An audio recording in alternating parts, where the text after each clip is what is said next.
So guys, gagawa po tayo ng kilusan online. Yes guys, you heard it right.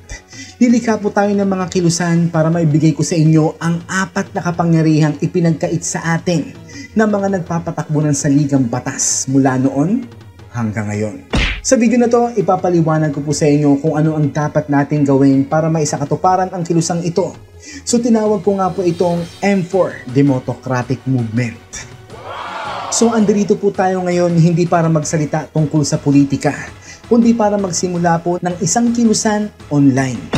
Oo, isang online movement para maibigay sa taong bayan ang 4 na kapangyarihan na babanggitin ko sa inyo. Kaya nabuo ang revolutionary idea na to dahil may problema tayong kailangan solusyonan. Sa kasalukuyan, limitado ang boses ng ordinaryong Pilipino.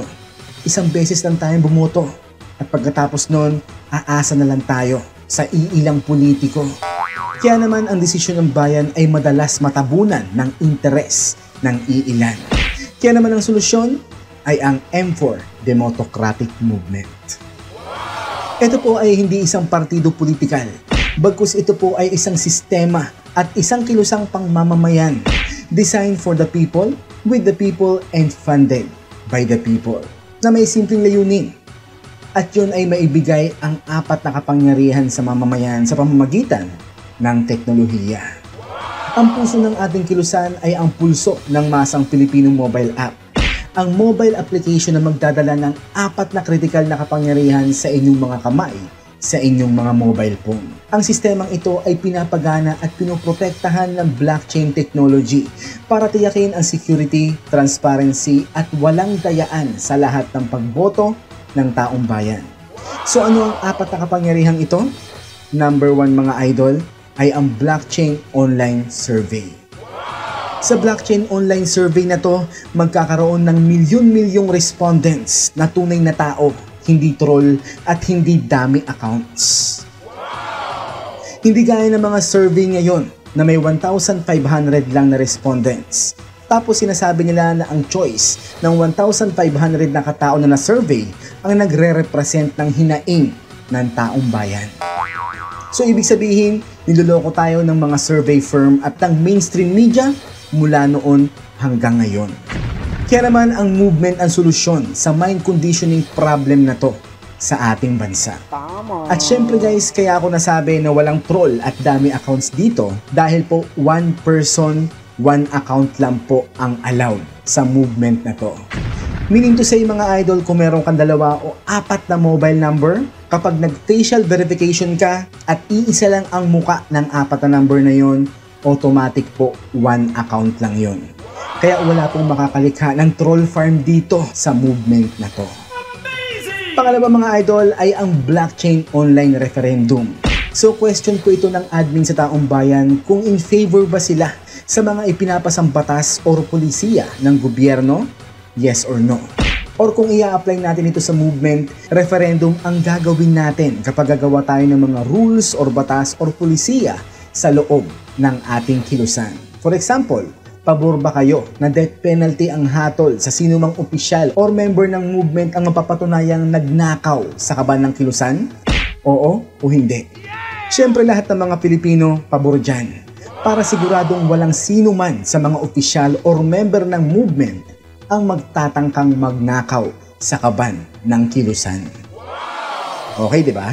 Pangatlo mga idol ay ang blockchain online plebiscite. Admin lang po ang makakapag-conduct ng online plebiscite.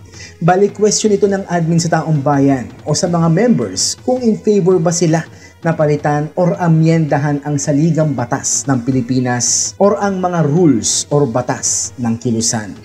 Plebiscite din po ang ginagamit sa paghihiwalay ng isang syudad sa isang probinsya or sa paggawa ng bagong autonomous region like BARM or Bangsamoro Autonomous Region in Muslim Mindanao. Nabuo yan sa pamamagitan ng plebiscite sa panahon ni former President Duterte. Pang-4 mga idol ay ang blockchain online voting system. Nagamitin po natin ang blockchain online voting system tuwing magko-conduct tayo ng eleksyon sa movement sa mga ihahalal nating opisyal ng kilusan like chairman, mga councilors ng Demos Council and Autocrats Council. Sila po ang magpapanukala ng mga batas sa movement na pagbubutuhan ng Democrats. Ibig sabihin, wala silang kapangyarihang magpasa ng batas or pulisiya or mag-decide para sa movement. Dahil ang may kapangyarihan lang ay ang chairman at ang taong bayan sa pamamagitan ng blockchain online referendum. Ang WEM at ang lakas ng 5 piso, the funding model. So malamang question po ito ng karamihan. Papaano natin itatayo ang ganito kalaking sistema? Siyempre guys, sa tulong ng lakas ng kolektibong maliliit na ambag ng bawat member ng kilusan. Ang bawat members ay obligadong mag-ambag ng 5 piso buwan-buwan or 60 pesos in 1 year. So parang lumalabas na 1 peso and 25 centavos lang ang kada kapangyarihang ibibigay ng kilusan sa taong bayan buwan-buwan. So paano makakarating at magagamit ang bawat 5 piso na ambag ng bawat mamamayan sa kilusan? Madali lang mga idols dahil gagamit po tayo ng another apps na ang pangalan ay WEM or Wallet of Emerging Majority para pangasiwaan ang 5 pisong contribution na ito. Ito ang magiging digital wallet at membership card ng bawat miyembro. So para saan ang pondo? Ang pondo ay para sa honoraria o sweldo ng mga developers, founder, chairman, councilors at staff na magtatrabaho full-time para tiyakin na ang 4 na kapangyarihan ay gumagana 24/7. So ang esensya ng M4 Democratic Movement ay for the people, with the people and funded by the people. So wala tayong malaking political donor, kaya wala tayong utang na loob na babayaran sa sino man.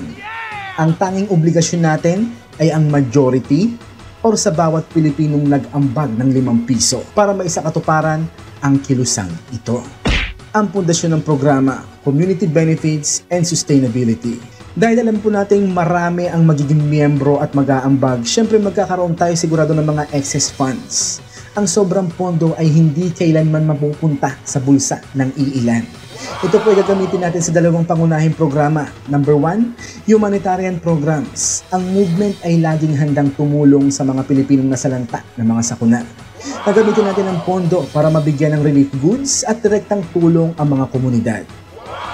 Ang ating aksyon ay mabilis at walang political strings attached.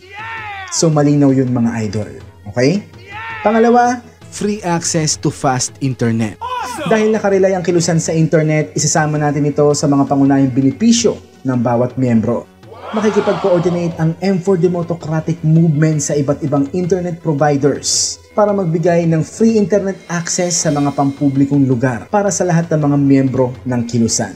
Ito ang magsisilbing digital bridge para masigurong lahat ay makakakonekta at makakagamit ng free internet ng kilusan.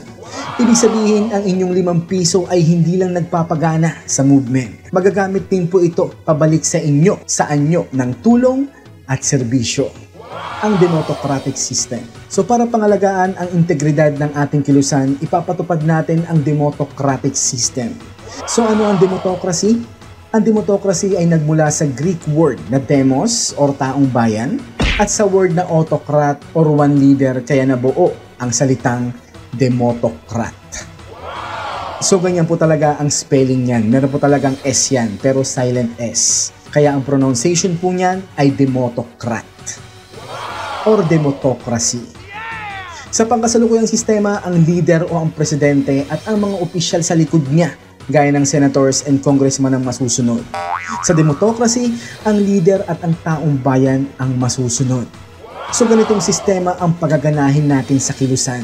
So meaning ang chairman at ang taong bayan ang may kapangyarihang magpasa ng mga pulisiya o rules or batas at ang may kapangyarihang magdesisyon sa lahat ng bagay.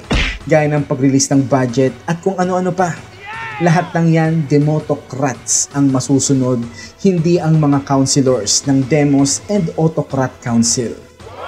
So guys, ang sistemang ito ay may stability ng isang malinaw na leader, subalit may checks and balances at direktang kapangyarihan ng majority. Ang founder ang automatic na magiging first chairman ng kilusan. Pagkatapos sa mapagkakasundo ang taon ng term ng lahat ng officials ng kilusan, like 3 years ba, or 6 years, or 10 years ba, magkakaroon po ang movement ng eleksyon gamit ang blockchain online voting system. Pwede rin po nating i-offer sa gobyerno ang voting system na to para wala nang pupunta sa mga presinto tuwing halalan. Imagine niyo mga idol kung magkakaroon tayo ng voting system na ang pagboto natin ay sa ating mga cellphone na lamang. Di ba napakaganda? Tama. So ang taong bayan ay maaaring panatilihin ng chairman sa posisyon hanggat gusto nila dahil unlimited po ang term ng chairman. Basta't patuloy siyang binoboto at pinagkakatiwalaan ng majority, walang problema doon. Hindi gaya ng gobyerno na limited lang ang term ng presidente. Dito sa movement, hanggat gusto ng taong bayan ang chairman, pwede nilang iboto ito hanggat gusto nila.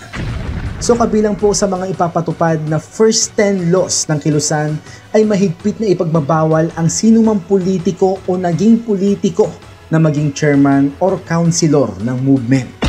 Bakit? Dahil kailangan po natin ng chairman at opisyales na walang political baggage at political agenda para ang mga desisyon ay para lamang sa ikabubuti ng bayan at ng taong bayan at hindi para sa paghahanda sa mga susunod na halalan. Mga kababayan, ang M4 Democratic Movement ay hindi nangangako ng biglaang pagbabago sa gobyerno unless kung ito ang kagustuhan ng mga Pilipino. Ang ipinapangako ko ay ang agarang maibigay ang 4 na kapangyarihang binanggit ko sa inyo para sa mga Pilipino. Ang kapangyarihang bumoto, magdesisyon at magtulungan ay ipapasa na sa inyo.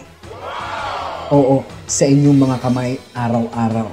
Ibig sabihin, kayo ang may kapangyarihan.